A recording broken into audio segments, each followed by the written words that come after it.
एक समय बृहस्पति जी ब्रह्मा जी से बोले, हे ब्रह्मा श्रेष्ठ, चैत्र व अश्विन मास के शुक्ल पक्ष में नवरात्र का व्रत और उत्सव क्यों किया जाता है?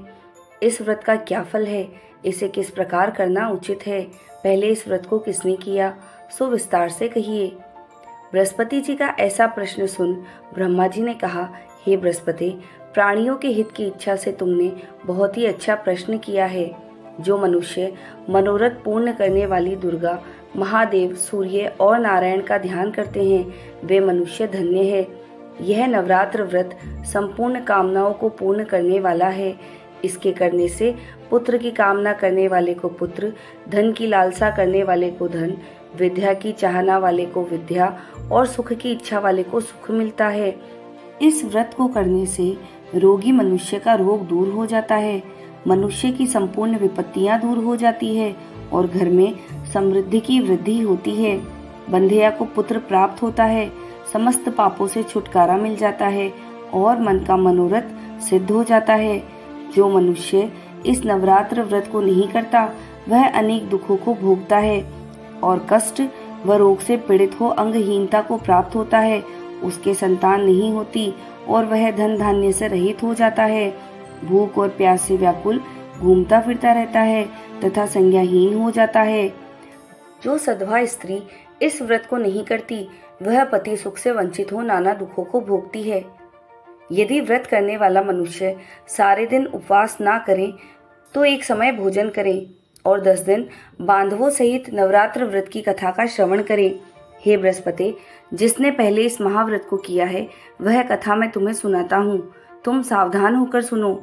इस प्रकार ब्रह्मा जी का वचन सुनकर बृहस्पति जी बोले, हे ब्राह्मण, मनुष्यों का कल्याण करने वाले इस व्रत के इतिहास को मेरे लिए कहो।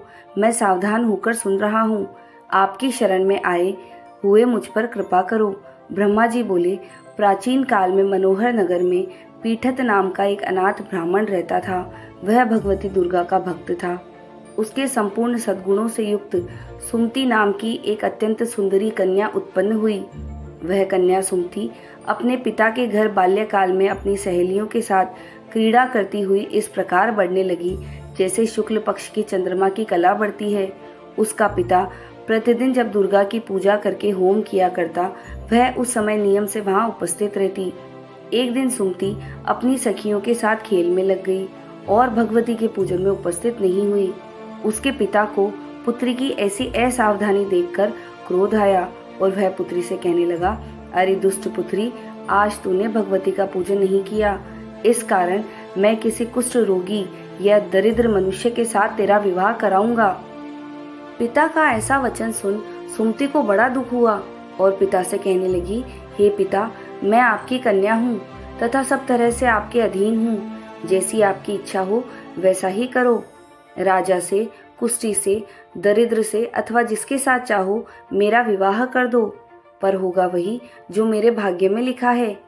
मेरा तो अटल विश्वास है, जो जैसा कर्म करता है उसको कर्मों के अनुसार वैसा ही फल प्राप्त होता है, क्योंकि कर्म करना मनुष्य के अधीन है पर फल देना ईश्वर के अधीन है।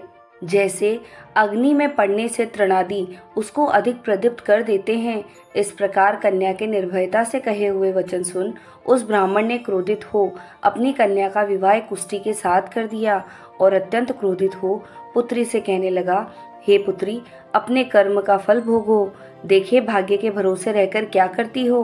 पिता के ऐसे कटु वचनों को सुन सुमति मन में विचार करने लगी, अहो, मेरा बड़ा दुर्भाग्य है जिससे मुझे ऐसा पति मिला।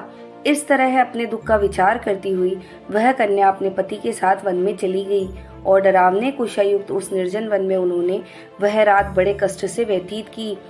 उस गरीब बालिका की ऐसी दशा देख देवी भगवती ने पूर्व पुण्य के प्रभाव से प्रकट हो सुमति से कहा, हे दीन ब्रह्माणी, मैं तुझसे प्रसन्न हूँ, तुम जो चाहो सो वर मांग सकती हो। भगवती दुर्गा का यह वचन सुन ब्रह्माणी ने कहा, आप कौन हैं, वह सब मुझसे कहो। ब्रह्माणी का ऐसा वचन सुन देवी ने कहा कि मैं आदि शक्ति भगवती हूँ और मैं ही ब्रह्मा, विद्या व सरस्वती हूँ। प्रसन्न होने पर मैं प्राणियों का दुख दूर कर उनको सुख प्रदान करती हूँ। हे ब्रह्माणी, मैं तुझ पर तेरे पूर्व जन्म के पुण्य के प्रभाव से प्रसन्न हूँ। तुम्हारे पूर्व जन्म का वृतांत सुनाती हूँ, सुनो। तू पूर्व जन्म में भील की स्त्री थी और अति पतिव्रता थी।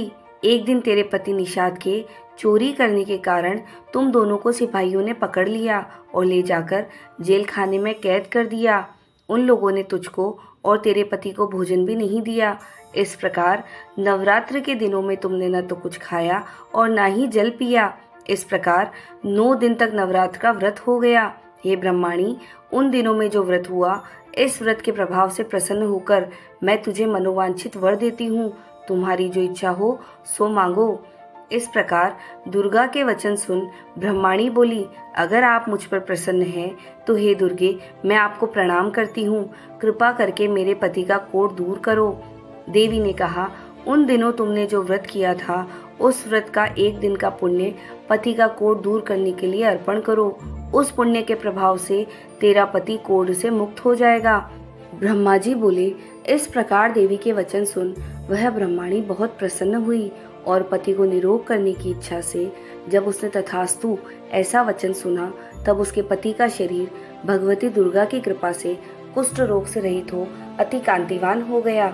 वह ब्रह्माणी पति की मनोहर देह को देख देवी की स्तुति करने लगी।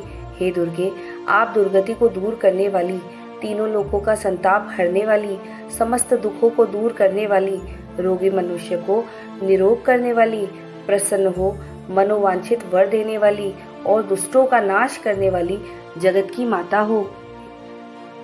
हे अम्बे, मुझ निरपराध अबला को मेरे पिता ने कुष्ठ मनुष्य के साथ विवाह कर घर से निकाल दिया। पिता से तिरस्कृत निर्जन वन में विचर रही हूँ। आपने मेरा इस विपदा से उद्धार किया है। हे देवी, मैं आपको प्रणाम करती हूँ, मेरी रक्षा करो।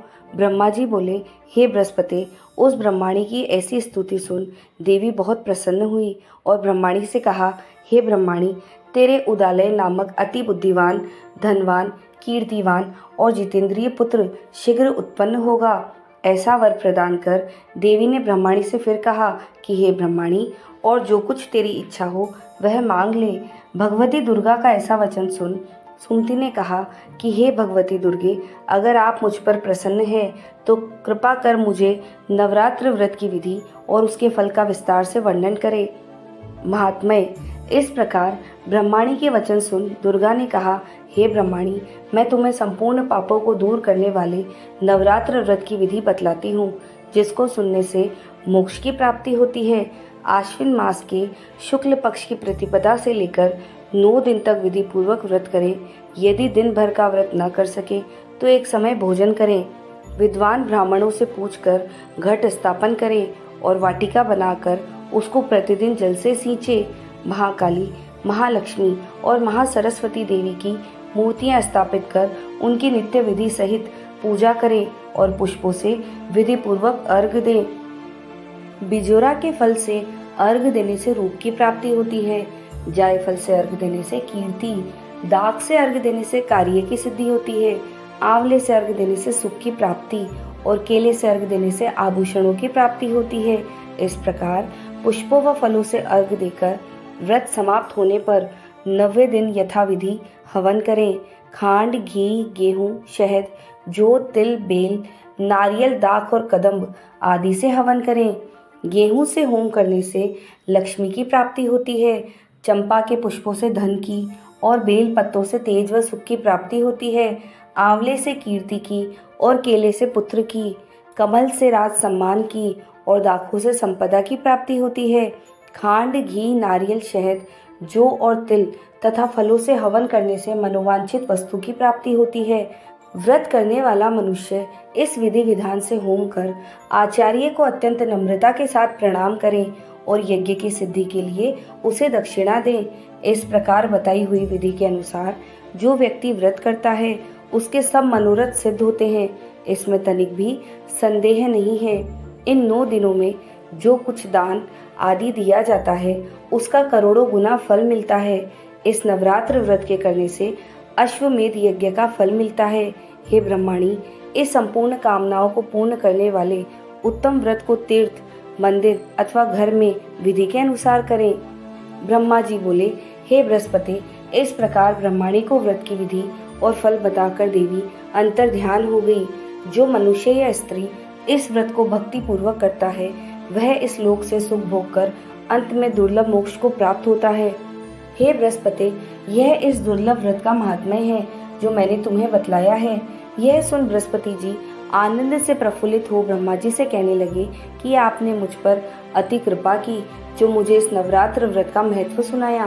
ब्रह्मा जी बोले कि हे बृहस्पति, यह देवी भगवती शक्ति संपूर्ण लोकों का पालन करने वाली है। इस महादेवी के प्रभाव को कौन जान सकता है। बोलो देवी भगवती की जय। प्रार्थना। हे परमेश्वरी, मेरे द्वारा रात दिन सहस्त्रों अपराध होते हैं। यह मेरा दास है, समझकर मेरे अपराधों को क्षमा करो। हे परमेश्वरी, मैं आवाहन, विसर्जन और पूजन करना नहीं जानता, मुझे क्षमा करो। हे सुरेश्वरी, मैंने जो मंत्रहीन, क्रियाहीन, भक्तयुक्त पूजन किया है वह स्वीकार करो। हे परमेश्वरी, अज्ञान से, भूल से अथवा बुद्धि भ्रांति से जो न्यूनता अथवा अधिकता हो गई है उसे क्षमा करिए तथा प्रसन्न होइए। धन्यवाद।